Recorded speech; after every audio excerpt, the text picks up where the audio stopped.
What up, Blue Bloods? Thank you for listening. Episode 44. B. Holmes, things got interesting this week as it pertains to how the college football season is going to play out. But before we get into any of that, I just want to say one thing. As of the time of this recording today, which is we record typically on Mondays, the college basketball season officially tips off. So yeah. I know I don't know, not a lot of people care about college basketball in November. I am one of the few that actually does care about college basketball in November. So I just want to plug that. I'm trying to see if there are any what the noteworthy games are, because they start all day. I mean, they're getting ready. Like Baylor plays, I think, at 11 a.m. Okay. Let's see. I was trying to get this pulled up before we officially started. It doesn't really look like, but tomorrow might. Yeah. I know my boys, Michigan, we play today, but we play Purdue, Fort Wayne. Yeah. Arkansas plays North Dakota State. No. So when's the first games. Big matchup? Let's see. Wednesday, maybe Friday. Sometimes they save those games for the first Friday of the season. No, man. Maybe I shouldn't have made that announcement so early. I don't see any good games anytime soon. Next week. Can I get a good game next week? Man. There we go. Next Tuesday is Duke versus Kansas, Kentucky versus Michigan State. Okay. Well, the season tips off today. So yeah. There you go. Well, let me officially do not disturb my phone. Okay. Well, college basketball tips off. Most of you are like, I don't care. So we'll see y'all in March.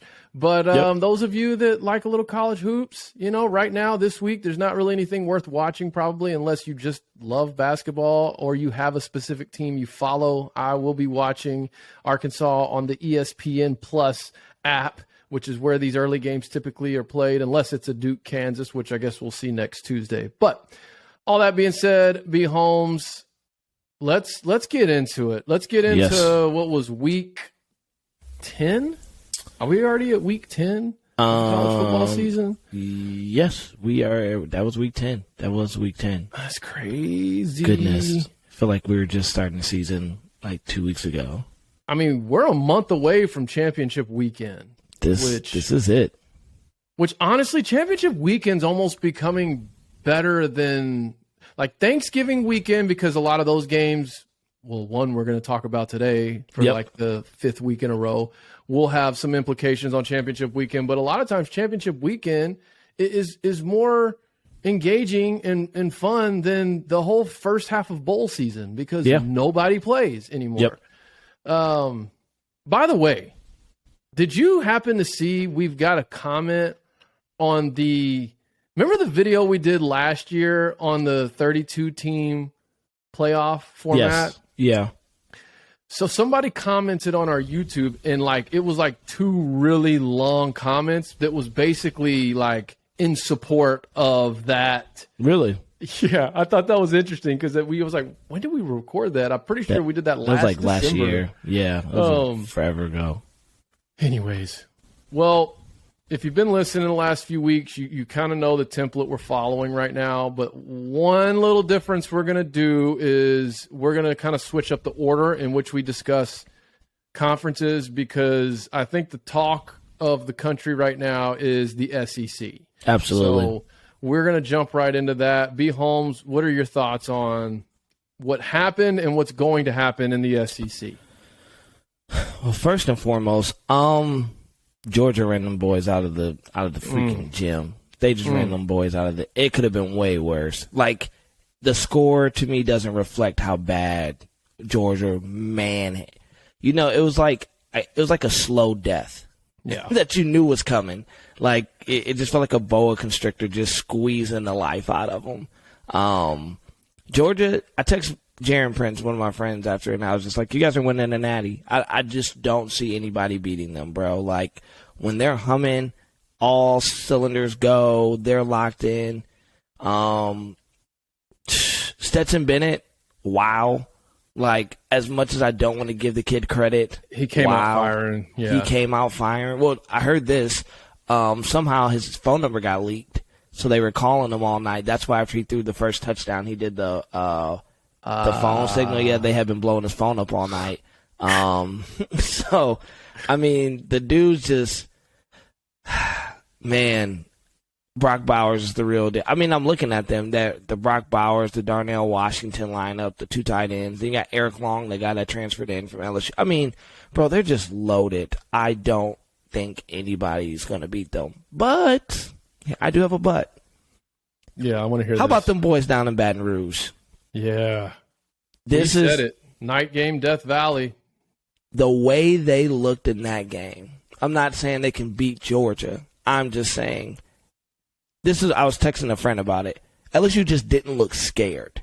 Mm-hmm. When they lined, like, it looked like they were out for the kill. And as we know in college football, momentum is everything. And I'm kind of looking at who LSU has left in the race. Obviously, as long as they finish, they still got to play. Don't say it. Well, I mean, outside of you guys. No, I'm just say they don't have to play us. They get to play us.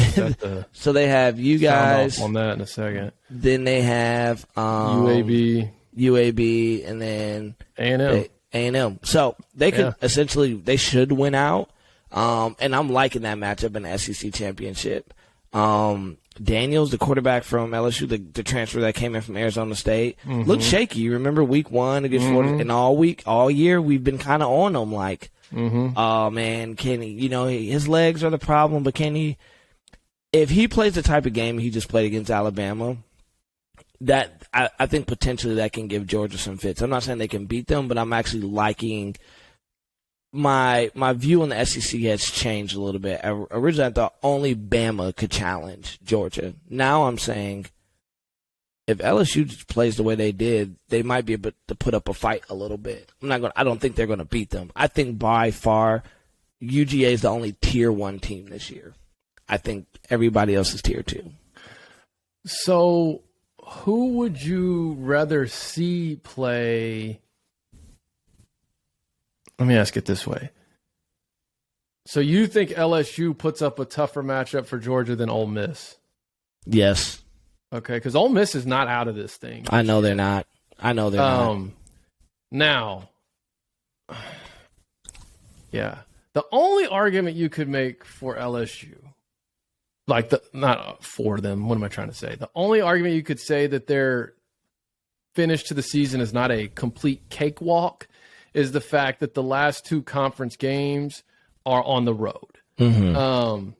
Now, one of them I know for sure, like against Arkansas, is at 11 a.m., which I wouldn't be surprised if the A&M game ends up being an 11 a.m. as well.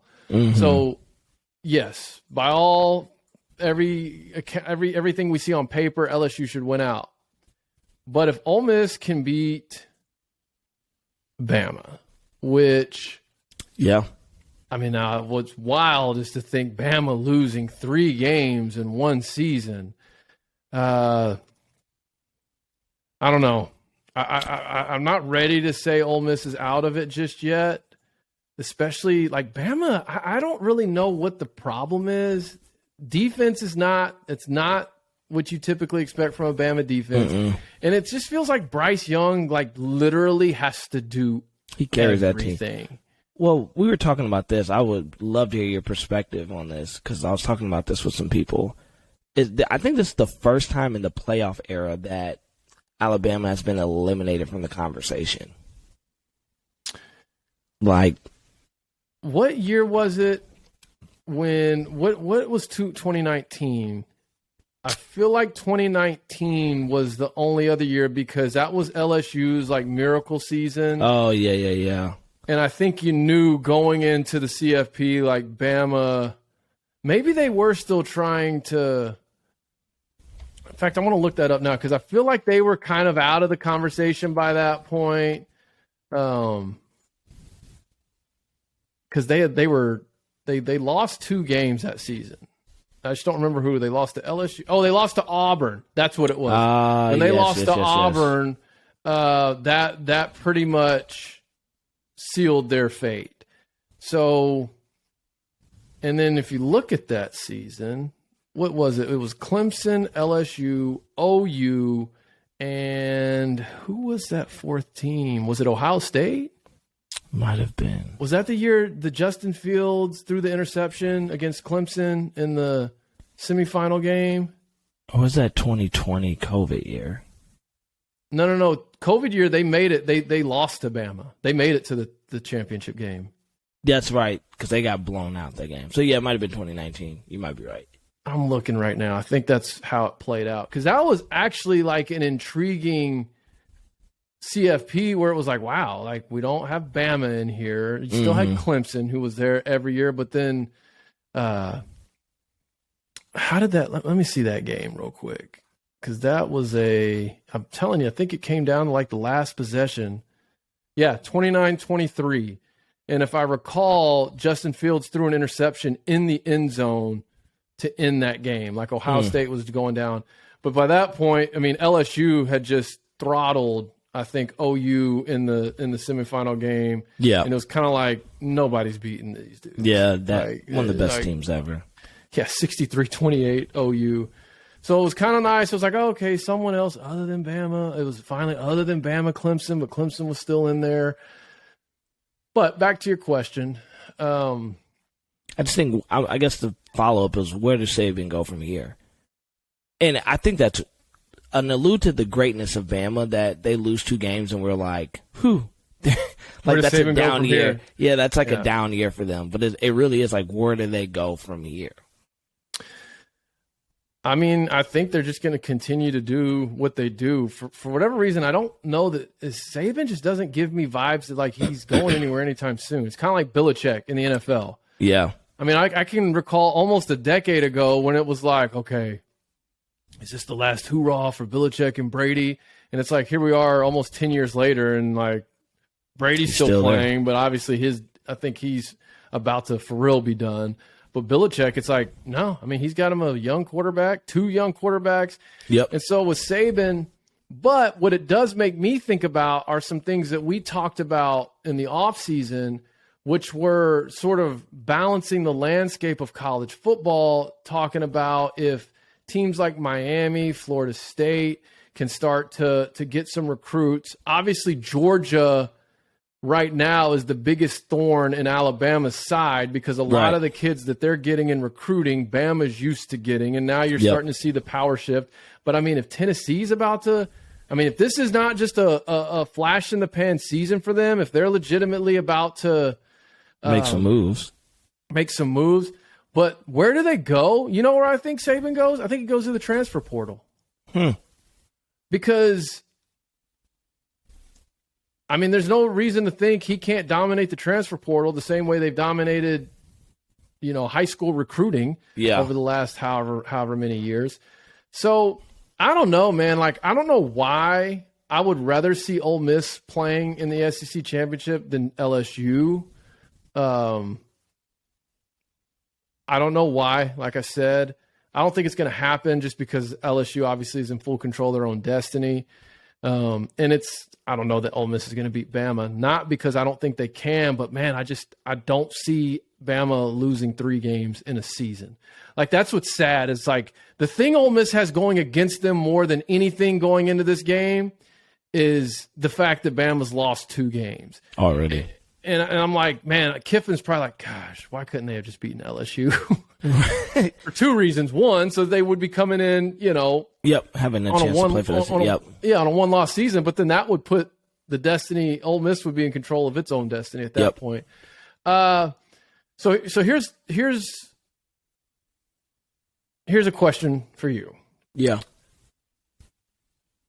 How does LSU winning and Tennessee losing impact the CFP? I still think Tennessee is going to be number 4 in the polls tomorrow. Really? Mm-hmm. I've been reading about it like all day. I think Tennessee's going to be number 4. I think it's going to go Georgia, Ohio State, Michigan, Tennessee, TCU at 5. Part of me is just SEC. I think just the powers that be they want to see 2 SEC teams. It's already been set up for 2 SEC teams to make their way in. I think this affects the long-term picture for Tennessee is because what LSU is already they're a 2-loss team. They're a 2-loss team. Yeah. So let's say they go to the SEC title game, they lose to Georgia. I think it comes down to either. I really think it's going to come down, especially if TCU loses, it'll come down to the final. Because here's what'll happen: Georgia, then you have the Big Ten champion, Michigan, Ohio State will be in there. You definitely get another second SEC team in there. You probably get Tennessee. Then I think if Oregon runs the table, you put Oregon gets in there. I think Tennessee's fine as long as Georgia handles business, which we think that I believe they will. I don't think anybody's going to beat them. So I think if Tennessee just runs the table the rest of the way, which let me pull up their schedule right here. They have Mizzou, they have South Carolina, they have Vandy. I mean, those are 3 winnable games. Is South Carolina at home or on the road? They're on the road against South Carolina. That would be one I would say to keep an eye on. Yeah. South Carolina's kind of hot and cold, but that's one I would keep an eye on. But I agree with you. Tennessee should win out. I'm just saying, if out of those 3, that's the one I'm keeping an eye on. Yeah, if they win out, then I just think if they win out and Georgia wins out, which I believe they will, I think Tennessee just sneaks. I think they sneak in. I think the committee has set up the SEC to get 2 teams in. Okay, so here's a question for that. And I don't know if I need to have TCU losing in this scenario or if I need to have TCU winning out. Like TCU going 13-0 could really put a wrench in some things. I've been saying it for weeks now. I think Baylor is going to play spoiler to either K-State or TCU. Well, K-State, TCU, or Texas. Which, by the way, Baylor has sort of sneakily crept back into controlling their own destiny to making the Big 12 championship with 3 losses. Not 3 conference losses, but 3 season losses. Because does a 1-loss Tennessee Volunteer team that does not play in the conference championship get a playoff bid over a 1-loss Ohio State team that did not play in a conference championship? Yes. Is the thinking because they beat Bama or because they're SEC? Both. I think you take it to accountability as 1, they beat Bama. 2, they play in SEC. What they did, thank God they got that last minute touchdown, so it actually shrank the score of the Georgia game for them. I mean, if we watch the game, we know what happens. But if you just look at the score, you go, that's not too bad. Then I think the committee, because here's what I've been kind of hearing, like just reading articles and stuff, the Athletic posted time. Everybody's been kind of like, the eyebrows are starting to raise in Ohio State. So I think it comes down to, yes, because they beat Bama yesterday in SEC, and if Ohio State loses to Michigan, I think it depends if it's another loss like how Michigan handled them last year, there's no way. There's no way. Okay, so now let me ask you this. So I guess that question would only be feasible with a TCU loss. So now let's say TCU runs the table. They're 13-0, conference champion. They're in. You have to put them in. You have to put them in. So does a 1-loss Tennessee team that did not play in a conference championship get a bid over a 1-loss Pac-12 champion? Yeah. That's where it gets tricky. That's where, because I'm moving over now. So you got. And let me say it this way. And let's just assume that 1-loss Pac-12 champion is either USC or Oregon. That's tough. I think they'll try to justify it and say, well, we saw what Georgia did to Oregon at the top of the year. And we don't want to see that again. Now USC presents a different wrinkle, because it's like Lincoln Riley's first year. He's been in the playoffs before. Might possibly have the Heisman as his quarterback. He at least has a guy that was in Heisman contention for quarterback. We'll know that at least. And it's just a little blip on the record, like, oh man, they kind of dropped one. But your first year at that program, you got a Heisman candidate on your team. I think they're going to look at the talent makeup of that team and go, yeah, I mean, they got arguably Jordan Addison is going to be the number one receiver off the board, if not the second receiver off the board in the draft. Caleb Williams, we know who he like. I mean, they got the dogs that can compete. So I think if it's Oregon, Tennessee gets it just because of the Oregon Georgia matchup from week 1. I mean, that was terrible, 49-3.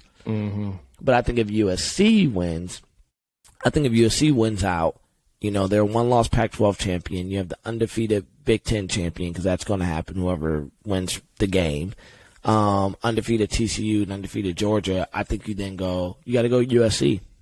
I think you have to, even in the fact of brand name, USC is going to get more eyes on that playoff than.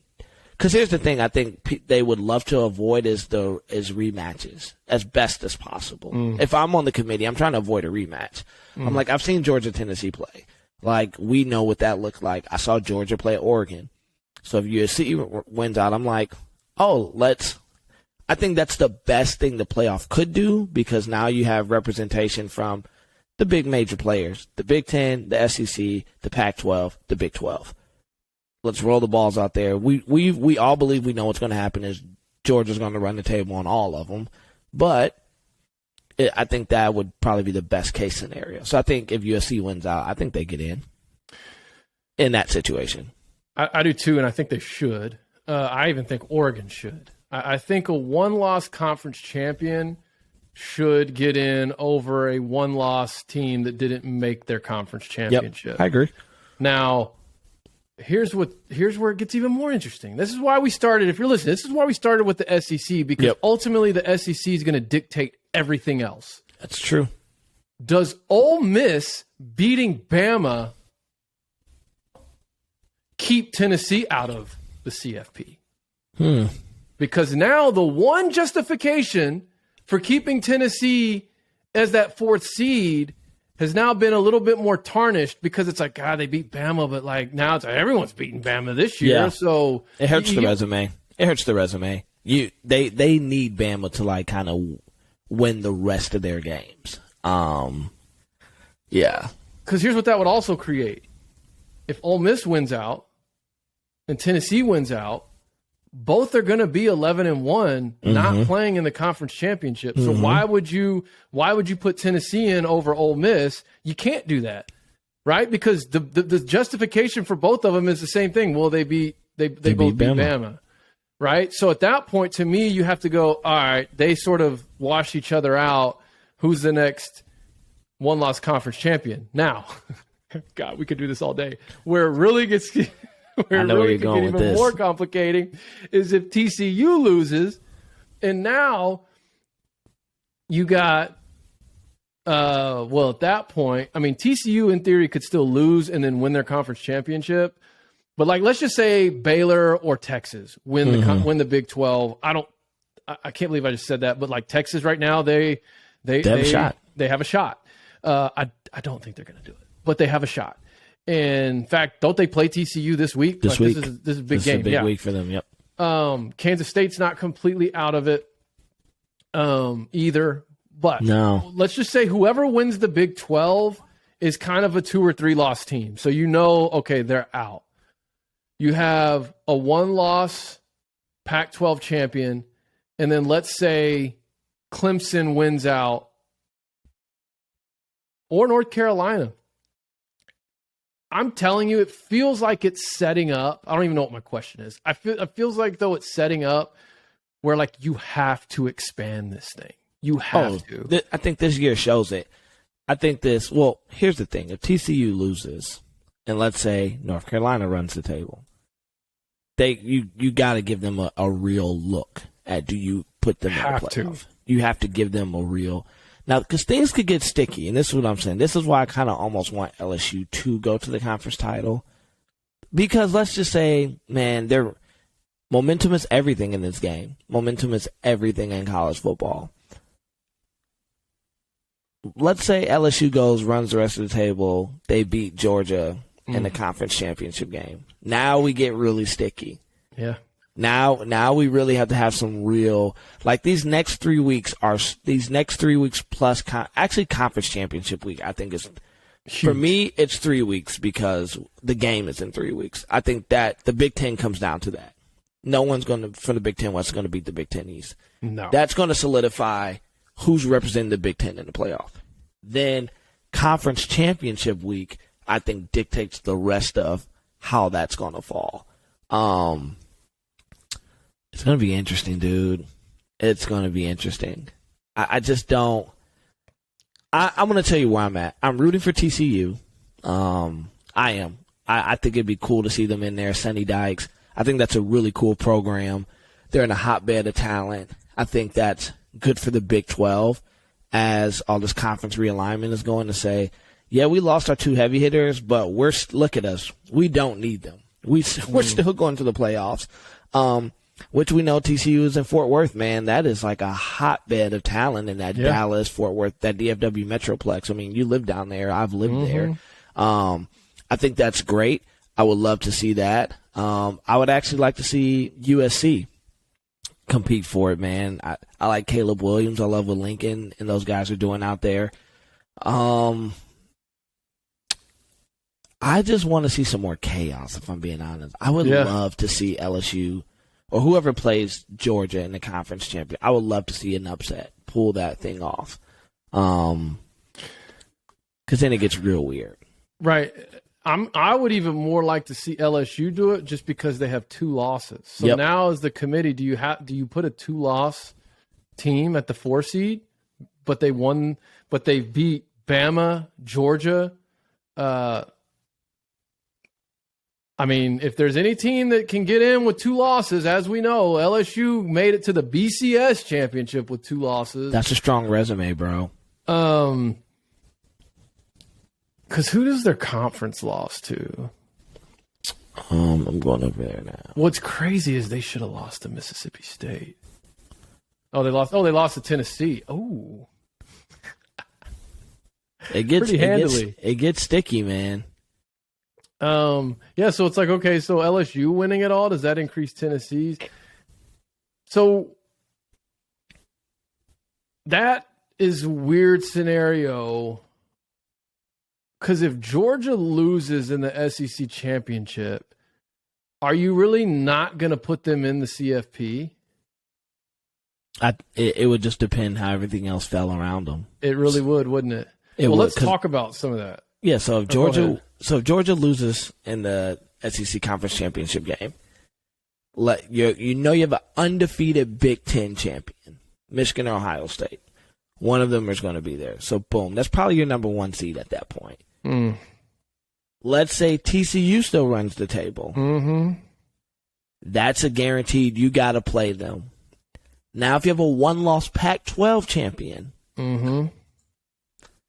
let's say USC, just for the sake of argument, you got to put them in. Now it gets weird because if let's say North Carolina runs the table, or Clemson, which I hope not. They're terrible. I know, but both would be a 1-loss conference champion. One would be a 1-loss conference champion.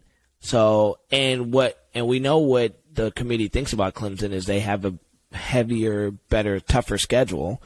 But let's say you have a 1-loss ACC champ. You have a 1-loss. Well, no, in this case, you'd have a 2-loss SEC champ, and 2 teams that were originally number 1 lost a game. You have a 1-loss Pac-12 champion. I mean, and you have a 1-loss Ohio State or Michigan. And you have a one-loss Ohio State or Michigan. Now, what I always say is Michigan to make it to the playoff, and I've been saying this all year, they have to win out. Yeah. The committee just showed what they think about Michigan in the first playoff rankings is strength of schedule, cupcakes, the same stuff we get knocked for, the same stuff Ohio State gets praised for. It just is what it is. It's the narrative about our program. You win out, you go.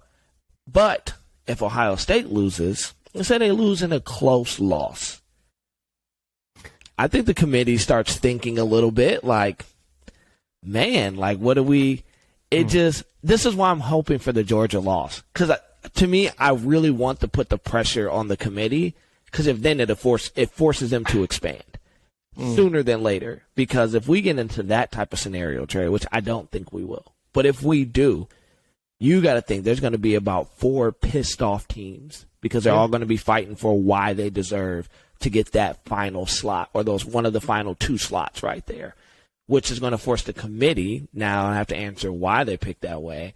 And let's say for the sake of the argument, they put 2 SEC teams in there, which they've kind of set themselves up to do. Mm-hmm.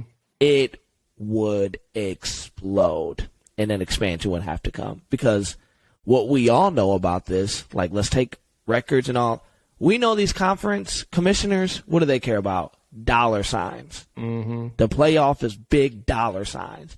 And nobody wants their conference to get left out of the big dance. Nobody does. This is going to force them to expand. I'm hoping for Georgia to lose, one, because I just don't like Georgia fans right now.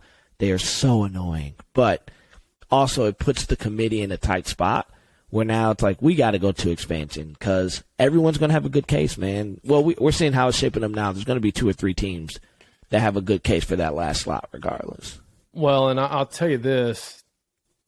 SEC officials under the table are being told if there's any question about a particular call in a Georgia game, Georgia gets the favor. Like Georgia for sure. gets the call. Because now it's not like last year where, okay, you get to the SEC championship and if Georgia loses, they're in. They'll be in as the 4th seed and the winner will be in or whatever. I can't remember how it shaked out. But you'll be in as this and the other team will be in as that. Well, no. Like now you have LSU. If they win the SEC championship, it's not guaranteed they get in because they got 2 losses under their belt. And there's going to be a lot of other teams that are either there'll be a couple of other teams that could be undefeated. Well, yeah, 2 other teams could be undefeated with a plethora of one-loss conference champions. So I'm going to go on record, obviously, just to make it clear. We're talking all these scenarios. I don't think Georgia loses. I think they win out, and then I think they win the SEC championship against LSU. And I think like the officiating will be in their favor because that's at the end of the day what's best for the conference is for Georgia to win out. And it's what's best for the conference at getting another team in, depending on how other stuff shakes out. So let's look at the Big 12 for a second because that's really going to be a thorn in the committee's side. It is. As TCU just continues to win. Because TCU kind of got the OU treatment from a season ago. Mm-hmm. Remember where they were like 8-0 and then they were ranked 8th. Mm-hmm. But then they went on to lose, I think, 2 of their next 3, which the committee's like, there you go. Yeah. Whereas TCU, they win. They've got a big matchup Saturday. Against Texas. Against Texas. They got game day. But they got some dudes, man. TCU, even go back to week 1, not week 0, week 1 when they played, I think, Colorado on a Friday night. Yep. Colorado was horrible, but it was like, it's the Sonny Dykes era, and they just keep winning. Then they put it on OU. They beat Kansas when Kansas was at their peak. Oklahoma State was making noise. They beat them. It's like, really, they get through Texas. They got to go. They're at Baylor, and then they get Iowa State at home. I do think Baylor's going to play spoiler, but I don't know that it'll be to TCU. And if Quentin Johnson's healthy, man, that's going to be a matchup problem for Texas. He's been a matchup problem for everybody this year. He's been and here's the thing, TCU came back from behind to win every game, just about every game they've been in. They've been down. Texas has known to give up leads that they shouldn't give up. Yeah, almost did it Saturday. Yeah, so, that was, I felt bad for Adrian Martinez. I'm like, man, this dude just loses in the worst ways possible. Like, he just never can just lose outright. It's always like a fumble, interception. It's just something weird. Yeah, man. I like TCU to run the board, man. They got some momentum. I mean, it makes me happy. I like Sonny Dykes, Hypnotoad and all the things that are kind of rocking and rolling. And that's a cool culture up there in Fort Worth that they got rocking and rolling at TCU. I want them to, because I want them to put the committee in a bind. Because the committee doesn't want to put them in the top 4. No way, no how. They don't want to do it. I want them to force their hand. And even if it is going to be a blowout, so what? Like that, you play the game. That has been my biggest thing about this. We talk strength of schedule and all this different stuff, which I understand to an extent. But man, we can't penalize kids for just doing what only thing you can do. I don't control who we play. That's administration. Like, I can't control my schedule. All I can do is win the games that are in front of me, and I win them. So I should be rewarded for it. And I feel like they're kind of trying to gyp TCU, even though, like, I think I said it last week. At the time, they beat OU. We know who they are now, but OU was number 18. They beat Kansas. Kansas was 19. They beat Oklahoma State. They were 8. They beat Kansas State, who was 17. I mean, bro, if they beat Texas, they're ranked 24th. That's how many ranked games in 1, 2, 3, 4. That would be 6 ranked opponents. At this point, it's like, what more do you want me to do? Yeah. I would have beaten 6 top 25 teams in the country. What more do you want me to do? Like, I'm playing who's in front of me, so I want them to win out. So I think at the end of the day, it is going to get tight though for that 4th slot. Because let's say TCU wins out, the Big Ten champion's going to win out. Georgia wins out. That's your top 3 right there. That's your top 3. So what do you do for that? That 4th slot is going to come down to, is it one of these one-loss SEC champions who, frankly, aren't playing an SEC title game, right? Or a one-loss ACC champion, a one-loss Pac-12 champion. We're like, no matter what, to me, what's more important than Georgia winning? Like, Georgia losing in an SEC championship game throws everything off. But the next domino that I think really puts the committee in the bind is TCU has to go undefeated. They have to go undefeated. Man. Because the moment they lose, that gives the SEC a shot to get 2 teams in. Yep. Or it allows you to squeeze in, a one-loss. Because that's the thing. Even if TCU wins as a one-loss Big 12 champion, they won't be viewed the same as a one-loss ACC or Pac-12 champion. I mean, that's evidence just from how they were viewed as an undefeated team after Week 8. All right, since we're here, here's what I hope it is now at this point. I want Georgia 1, Michigan 2, TCU 3, all undefeated, and then I want USC. And here's why. I think that TCU, Michigan would be a nice contrast of styles as far as definitely the game would be. And I want to see another, like a rematch of Lincoln Riley versus Kirby Smart in a CFP scenario.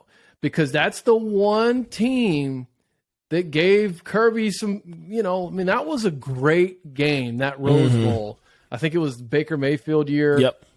And it was when Georgia lost in overtime to Bama in the championship. But, man, I would like to see, especially if Caleb Williams, which obviously I have personal interest in why I want him to win the Heisman, but he just went on his 3rd straight game of accumulating 5 total touchdowns. Right. He's got like 20, I think he's got like 31, 32 total touchdowns. He's only thrown 1 interception.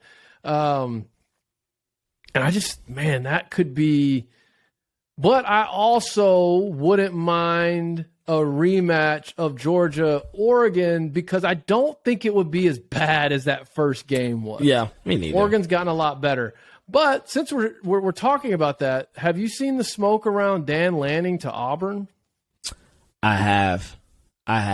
But I've actually I've read more what we talked about last week. Hugh Freeze, Lane Kiffin, The oddball I heard that was kind of out there was Bill O'Brien, which would be to me a terrible. Dude, they would riot. Terrible. They would. Auburn would do what Tennessee did when Tennessee tried to hire Greg Schiano. Yeah. Now, granted, Tennessee was able to find something to protest about. I don't know that Bill O'Brien has something like that, but I'm just saying I feel that's how that fan base would react to that hire. With some of the other names that are on the table, if they got Lenning, I that would be a good hire. I don't know why he would leave Oregon for Auburn. Well, because of the same thing we talked about, though. I mean, like, in theory, you're right there in a hotbed. Mm-hmm. Like I still think Auburn can, like, with the right guy, Auburn, like, the right guy could do to Auburn what Kirby Smart did to Georgia. I believe that. Yeah. And it's closer to, like, his base, right? He's an SEC guy. The SEC dictates everything in college football. Mm-hmm. So it's kind of like, Saban, like, one of these years is going to have to retire. And, I mean, with the way they how they're going to pod the SEC, Auburn's going to get a favorable. I'm sure they'll make sure Auburn gets a favorable because even though this year they've had some down years here recently, like, they're a team that can compete for a championship. Yeah. And then I think the bottom line, too, is money. Yeah. I mean, I don't know, but Cristobal leaving Oregon for Miami, yeah, I get it. He's going home. Yeah, I get it. It was his alma mater. But, like, it kind of makes you wonder, like, I mean, is Oregon, you would think Oregon, right there by Nike. You got, You're right by Cali, so you're not far from great talent. Yeah, but you got to think, too. I mean, USC, depending on what UCLA is doing, I mean, they're going to be doing everything in their power to build a fence. Like, when Chip Kelly built Oregon, Pete Carroll left USC. Right. So it was like he was able to kind of come in and capitalize on USC going through some seemingly down years in comparison to what they were the previous decade. True. But California recruiting has took a hit, period, with the great flight that all those people have moved to Texas. Well, and here's another thing to think about, though. What is the Pac-12 going to be once USC and UCLA leave? Are they going to become an afterthought? What's Oregon going to do? And so it's like, man, I got a chance to go get top dollar coaching in the top conference in college football. I think that's why. I mean, right in the same neck of the woods of where I've been. I mean, right. He was at Alabama. He was at Georgia. But you mentioned another name, Hugh Freeze, who, I didn't want to talk about this, but first off, I'm a true fan when I'm wearing a Razorback hoodie the week we just lost to freaking Liberty. I don't have much to say about it. Hugh Freeze, straight up, he did exactly what Bobby Petrino did. He came in, he had his game plan, and it was like they just looked like a flat-out better team. And I'm getting real sick and tired of hearing Sam Pittman, talk about getting out-coached. I mean, this is probably the fifth time he said it this season. Yeah. He said it after Cincinnati. He said it after Missouri State. I'm pretty sure he said it after BYU and Mississippi State. And then he said it after this game. And it's like, okay, everything's good when it's, well, I'm not promoting it, but I like me some old Colbert, and he's on the interviews doing all that. And everyone's like, oh, he's perfect fit, da-da-da-da-da. I put this on Twitter. He's going to learn. Things can change. Things do change. Things have already changed real fast for a head coach when you lose a game like that, particularly in Northwest Arkansas. Yeah. And, I got my little Razorback group chat, and I've got a couple former players in there that are, like, still really close to the program, and they're like, their tone has shifted dramatically. I'll just say that. I like Pittman. I'm so appreciative of what he's done for the program. I am a little nervous at how this season's about to play out now, just with LSU, Ole Miss, and then Missouri, because, I I don't know. Like I'm now concerned, like, will we lose all 3 games? But then there's this other part of me that goes, Arkansas's been doing this all year. They play to the level of their competition. That's what they do. They play to the level of their competition, and that's why they should, almost lost to Cincinnati, almost lost to Missouri State, almost lost to BYU, did lose to Liberty because they play to the level of their competition. And I was thinking about that this weekend. I've been so angry about, man, we should have beat A&M. We should have beat A&M. We should have, but we also should have lost to Missouri State and Cincinnati. So it kind of offsets each other. Yeah. So I don't know. Are we going to have this team show up for LSU? Who like now all of a sudden is playing at their best and basically the team that showed up against Auburn or the team that showed up against Alabama, particularly in the third quarter? I don't know. Yeah. I don't know. I'm done with that. We can go to the Big Ten or wherever you want to take it. If we're talking about just disappointments, man, let's swing over to the Big Ten.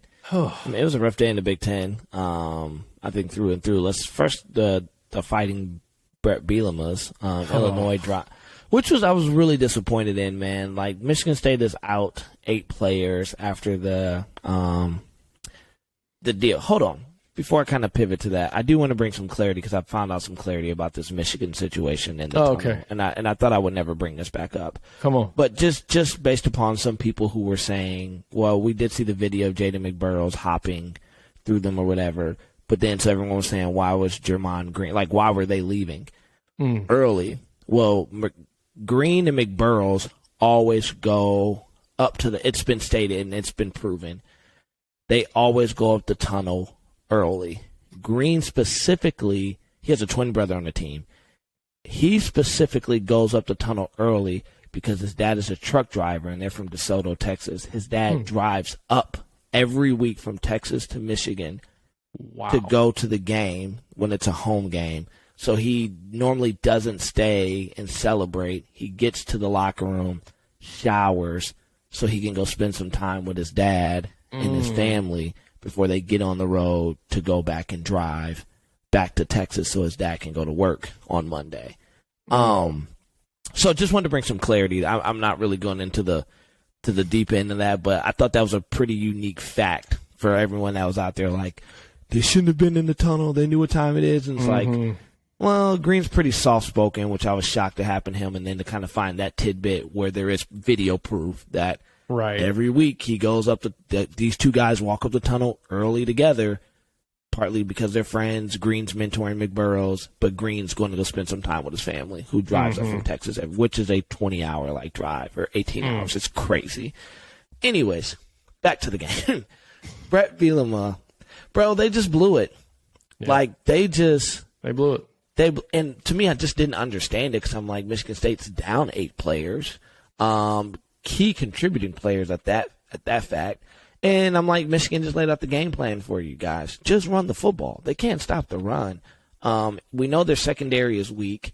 Now I know DeVito's he doesn't have the best arm, but they also didn't play. And I watched that game. The difference from weekend. So when they played Michigan State went into a too high shell to prevent the deep ball because their secondary is very terrible. They didn't play the same thing against Illinois. Illinois had their – I think they just kind of walked in that and underestimated it, thinking that team was coming off an emotional loss, fractured program right now, and you got to – you fell into the trap, which annoys me, bro, because now everyone's like, Mel Tucker's 3-0 on the road against top 25 teams. And I'm like, what is this man's overall record as a head coach, guys? To me, I'm like, this just justified to Michigan State why they paid $95 million to this man. Because I already know, I'm not on social media right now, not for another couple weeks, but I know Michigan State fans are like this about Mel Tucker. I knew it. Those refs were on Michigan's side. This is what happens when it's fair. They're about to justify why they gave that man $95 million. Now, on the flip side, this is what this does for Illinois. We know they're about to lose another game because they play Michigan in 2 weeks. I'm that confident after seeing DeVito can't beat us. Not with his arm. We're going to load up the box, try to force him to beat us. That's just not going to happen. What this did do, Trey, is this opened up the Big Ten West. Well, kind of, though. Because Illinois is still in full control of their own destiny, even with the loss to Michigan. Well, because what does that put them conference-wise? That would put them 5-3 when they finish. Because who do they have this week? They got Purdue and Northwestern, and if they win both of those, okay, there could be basically a tie for 6-3. But they would have the head-to-head against their entire division. You're right.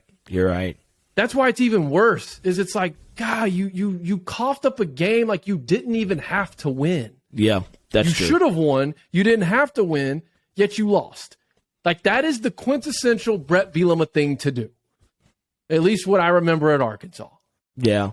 Now it's sad that they lost because I wanted them to be in the top 10 when Michigan played them. Well, to that point, though, that could have helped Michigan's case in being a one-loss non-conference champion trying to squeeze into the playoff. Having a win like that. Yeah, so, I mean, we'll see what happens on that end. The East side, the Ohio State game versus Northwestern was just... We were both watching that. Bro, now this is why I knew it was bad. Ohio State fans that I know personally actually came up to me and was like, if we don't figure this thing out, I am actually nervous to play y'all. Because if it's one thing y'all do well is y'all run. And Trey, I want our listeners to give me credit. I said I wasn't sold on the Jim Knowles hire at defensive at DC. Did. I said it. Because you know what's disappointing about all of this? One, not only because Northwestern hasn't won a game since week 0. Now, some people on message boards have been saying it was 40-mile-per-hour winds. I get that. You're Ohio State. You should just line up athlete on athlete, man on man, run screen routes, even without trying, y'all should drop 28-35 on Northwestern. And the thing that was so concerning, I mean, beautiful game plan by Pat Fitzgerald. I just don't understand why he didn't try to air it out a little sooner. There were a couple of questionable moments where, had the play calling been a little better, yes, they could have won that game. They could have won that game. But the part that was, very concerning to me is the fact that, and I mean, this guy, I know that goes to my church, brought it up because he's an Ohio State fan. He goes, the part that bothers me, Brandon, is Pat Fitzgerald just got rid of the middleman. He took the quarterback out and was like, I'm putting my running back. You know what's coming. I know it's coming. Yeah. I'm going to run the Wildcat, and I'm coming right at you. What are you going to do about it? And there was literally nothing they could do about it. Now, watching the game, I wish he would have wrote in a little bit more zone read, probably got his guy out, roll outs, a couple more. Just some simple, like you said, a couple few plays go their way, a different way, and I think Northwestern wins this football game. So I say all that to say, and then I watch Michigan, and obviously people were texting me what's going on at halftime. I mean, we were down 8 starters, but whatever. We did what we were supposed to do. I think this is Michigan's year to lose. Based upon just I've been saying about Ohio State all year, man. What I've been saying, I don't feel like they're tough. Offense is electric when it's clicking. But we saw again I've been saying this about C.J. Stroud all year. When the pressure gets on him, he seems to fade a little bit. And that's been his draft knock right now. I've been reading. Everyone's when things are on script and are going according to plan, they don't feel like there's probably not a better quarterback, that you would want behind you.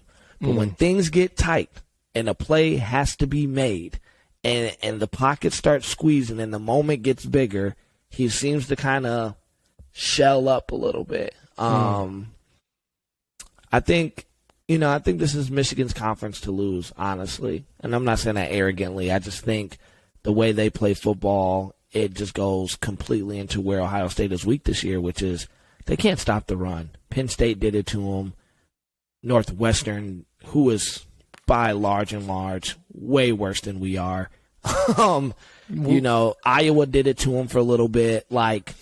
Dude, if Northwestern would have just motioned a guy across to give Ohio State something else to have to read, even think about, they get those first downs. I mean, it was 2nd and 1, and they ran the same play 3 times in a row.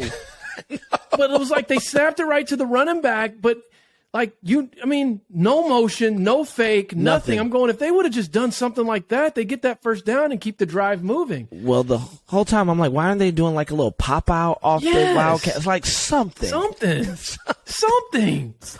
Well, so here's my thing with Michigan. Like, if I'm a Michigan fan, which you are, like, and I'm kind of like, that's kind of like my team I'm watching now that my team is like, losing the Liberty. I don't even know if we're going to make a bowl game now.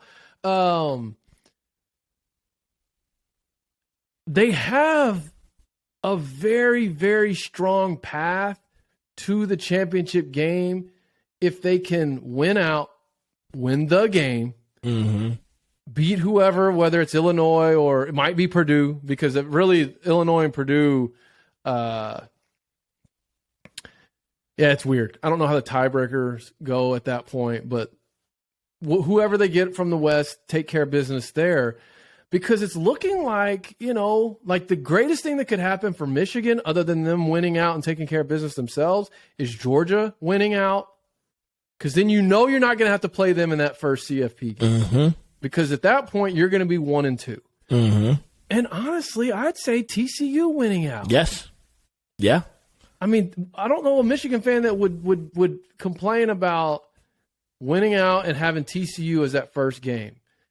Because, man, even if they got to play Georgia in the championship, playing Georgia in the championship on a month's time to prepare versus playing Georgia, in that first round, like, I just have to think like Harbaugh or someone could pull something out and say, like, what was the biggest thing I said last year was like, I hated that we had a break in between conference championship, that we had that long of a break between conference championship and playing Georgia. It got them enough time to get rid of the woes of we lost, get focused up, get lined up, and I've gone, now they just were so good, but I've gone back and like really done some deep analysis and like listened to some guys that kind of know the game.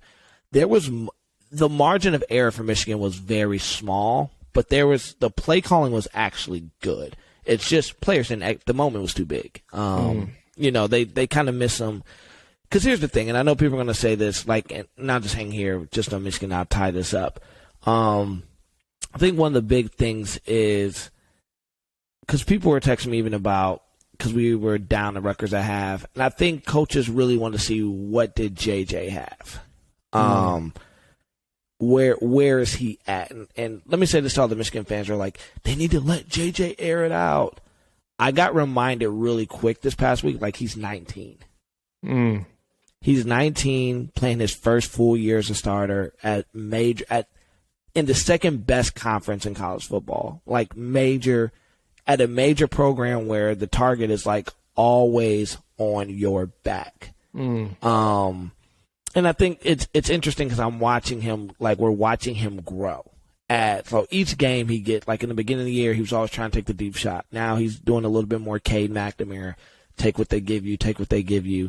And so I think coach kind of probably wanted to see, okay, if we have to put this on his back, can he go win it? I'm going to just be honest. I don't think he's quite ready to do that.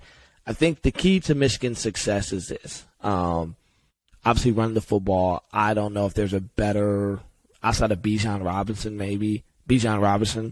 who's a better running back in the country than Blake Corum right now. I mean, Blake Corum is, if they go undefeated, probably will find himself in New York. He's not going to win the Heisman, but he'll be there. He'll find himself in New York, which I'm happy for him. This is a payday year for him. Like he's Doak Walker for sure. Yeah, like he's walked his way up to probably being a day 2 pick as long as he stays healthy. And I'm happy for him. He's above the X's and O's type player.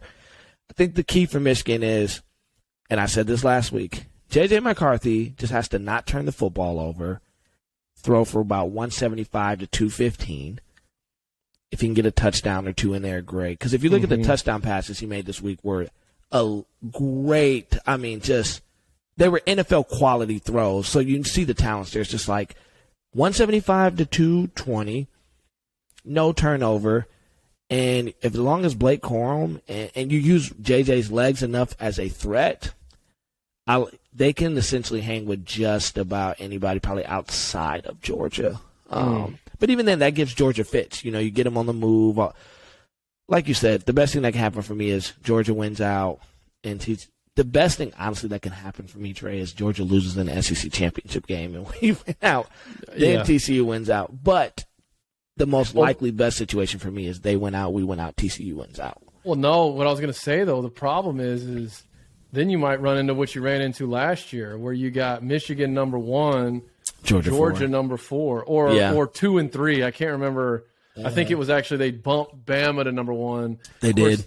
See, I don't think they would do that this time around. What they would do is make Michigan number 1, Georgia number 4. Yep.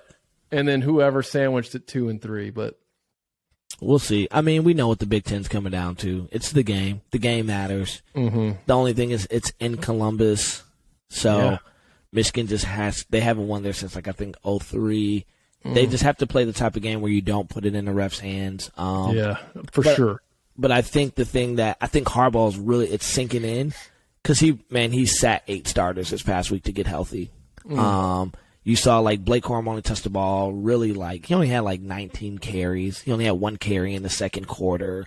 Like, he pulled the starters pretty early in that game. I think he's really just in this phase of, let's get these boys healthy. Let's try to get out of the next couple weeks safe, healthy, no injuries. Let's rehab the guys that need to rehab, and let's go full strength into Columbus and try to take this thing.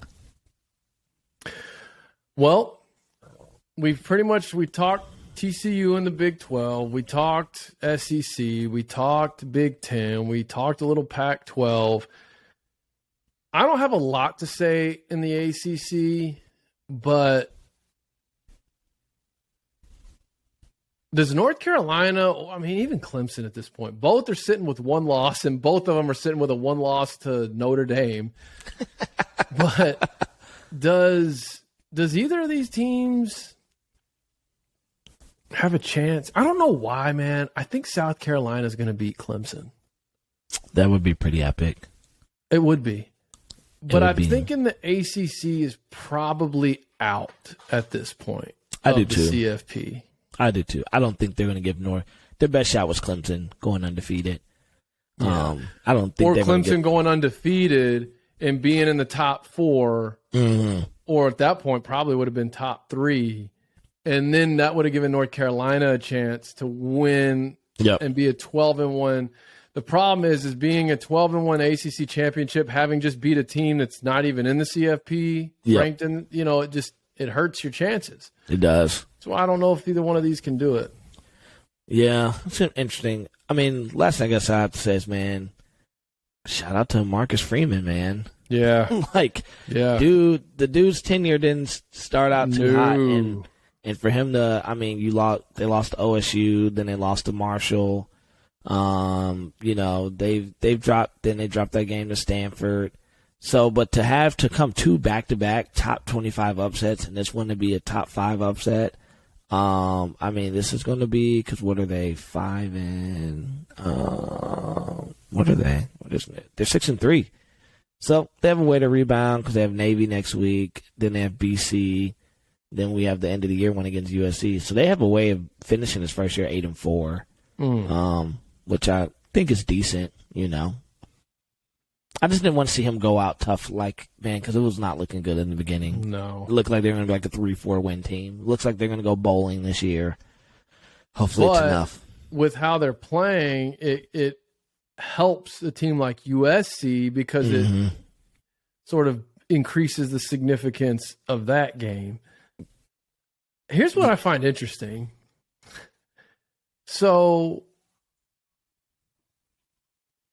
and you can't tell me this wasn't done by design. Maybe not. So USC and UCLA play, not this upcoming week, but next week, right? Like USC will probably destroy Colorado, and then they've got UCLA and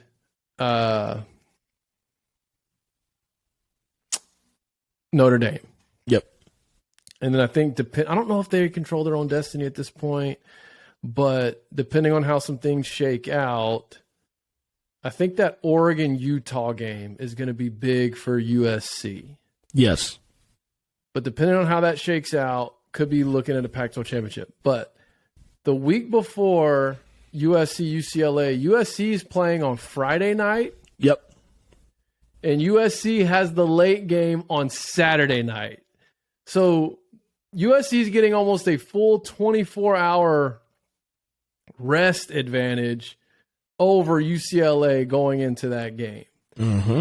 Which tells me, but then it's funny because on the other side of that's probably more of a national thing because the national media and pundits want USC in.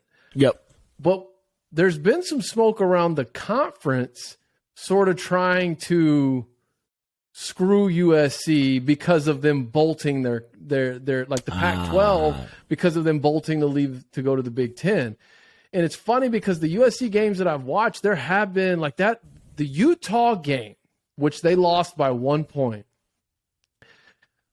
one of Utah's touchdowns came because like it was a third down.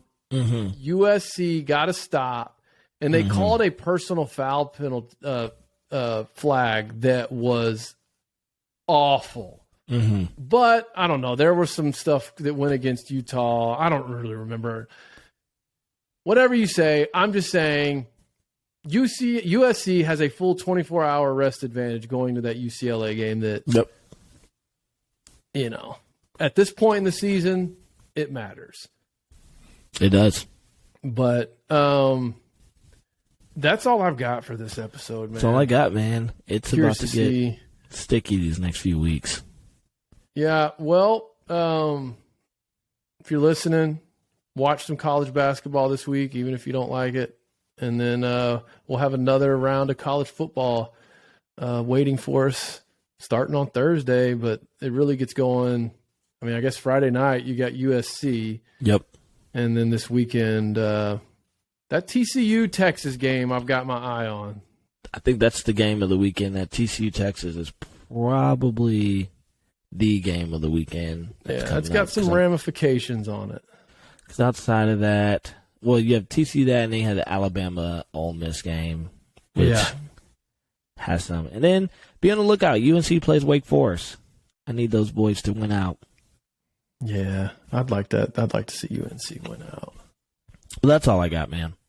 All right. Well, if you're watching, thank you. Sorry last week had some video technical stuff, but the audio is up. Listen to us Spotify, Apple, pretty much anywhere you listen to podcasts. It's Blue Bloods. If you're listening, you know that. Please share this episode if you liked it. And we'll see and talk to everyone next week. Peace.